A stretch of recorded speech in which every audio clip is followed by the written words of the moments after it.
Nous sommes au CIBCA 2024 et nous sommes rejoints sur le plateau de BITV par Mme Céline Beaujolin, qui est déléguée générale de l'association Filière Hors-Site France.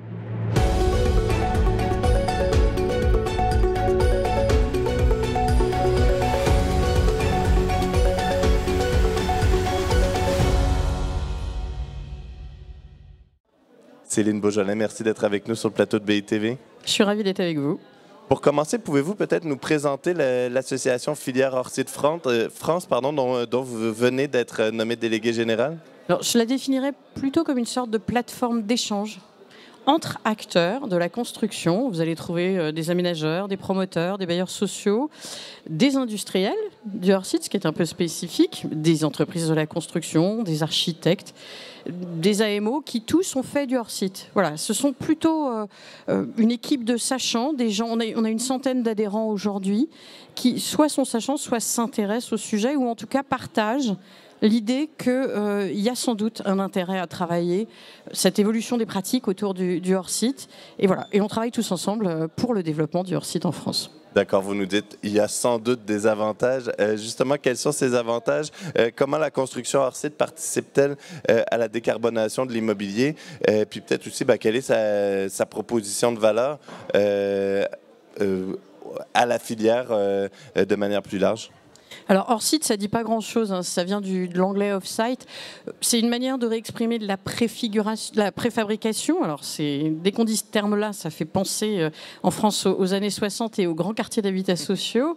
C'est pas ça, hein. C'est d'aller chercher effectivement de l'industrialisation, mais aussi du sur-mesure. C'est-à-dire comment est-ce que l'industrie demain peut construire en usine, en anticipation, des planchers, des poteaux-poutres, des façades, etc., qui soient ajustés. Et tout ça en gardant une qualité architecturale et programmatique énorme. Alors aujourd'hui, il y a des démonstrateurs qui permettent de dire, il y a même une sorte de boîte à outils. C'est très riche le hors-site. Vous pouvez faire, encore une fois, du poteau-poutre, de la façade, du modulaire. Enfin, c'est beaucoup plus varié, on va dire, que du béton coulé en place, comme c'est aujourd'hui. Voilà, donc la proposition de valeur, c'est de dire ce procédé qui est nouveau, il permet d'aller plus vite, il permet d'intégrer de façon bien plus poussée des éléments de matière, ou des réflexions sur la matière.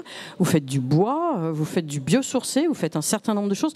Sur le chantier, vous pouvez difficilement exploiter ou utiliser du chanvre ou un certain nombre de choses. Il faut que ça se fasse en usine pour qu'ensuite ce soit posé. Donc c'est très biosourcé compatible et c'est très empreinte carbone réduction compatible. C'est pas très français, mais en tout cas ça dit ce que ça dit.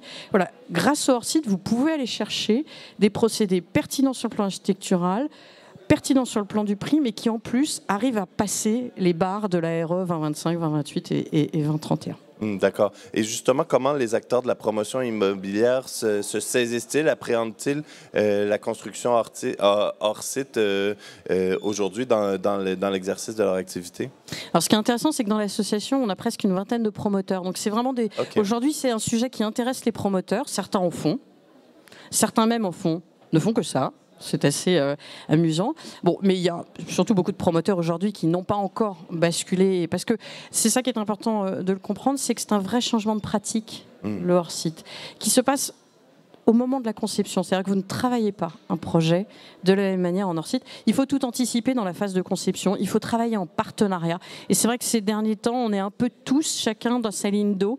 Et d'ailleurs, c'est très vertueux pour ça. C'est-à-dire qu'on se met tous autour de la table pour dire, par rapport au terrain, par rapport au projet, quel est le procédé hors-site le plus adapté, qui va pouvoir le plus intégrer du biosourcé, qui va pouvoir sortir en RE 2028 ou ce que vous voulez. Et ça se passe en phase de conception.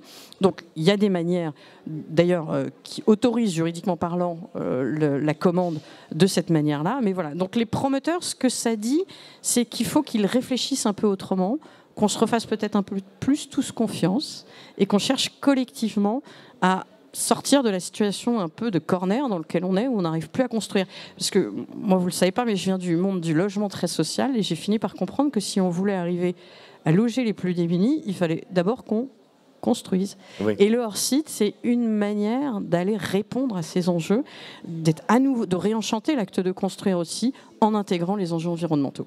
D'accord. Puis justement, pour accélérer encore davantage le mouvement hors site, quel frein peut-être, quel frein on peut lever, quel levier on peut actionner? Je me permets cette dernière question. Non, mais vous avez raison, parce que je vous ai vendu le truc, donc vous dites, mais pourquoi est-ce que tout le monde n'en fait pas? En fait, c'est pas si évident que ça. On est vraiment dans un accompagnement au changement qui est réel. Voilà, les architectes, les ingénieurs n'ont pas été formés sur cette manière de faire, donc ça demande de retravailler vraiment le process.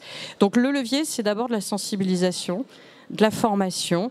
C'est aussi, il y a des sujets assurantiels ou juridiques qui n'ont pas été pensés comme ça. Quand je vous dis, oui, on travaille tous ensemble, c'est pas exactement comme ça en théorie qu'on fait. Hein. Donc, voilà. Donc on a, nous, par exemple, un groupe de travail sur lever les freins. On en a trouvé 50, donc il n'y en a pas qu'un. On va les prendre les uns après les autres. Mais il y a des sujets techniques du type, quand on fait du hors-site en bois, il y a des questions d'incendie qui se posent un peu différemment voilà, du classique. Donc il y a des sujets comme ça. Puis il y a des sujets, par exemple, de la loi MOP, qui n'est pas tout à fait adaptée à ça, et ou des sujets assurantiels. Quand vous amenez sur le chantier des choses et que vous ne faites que les ajuster, ça pose la question de la responsabilité de chacun, qui est un peu différente de quand vous faites un chantier de A à Z sur site. Voilà, donc il y a vraiment des questions de répartition des rôles, de répartition des responsabilités, et c'est là-dessus qu'il faut qu'on travaille pour arriver à développer le hors-site. Mais surtout, je pense qu'il faut qu'on donne envie, qu'on dise aux gens, venez. C'est vrai qu'il y a une courbe d'apprentissage, elle n'est pas si simple, mais allons-y, parce qu'il y a vraiment de l'enjeu. Mais elle vaut la peine. Exactement. Céline Beaujolais, merci d'être passée nous voir sur le plateau de BITV. Merci à tous et toutes aussi d'avoir été avec nous et je vous dis à bientôt au CIPCA 2024 sur BITV.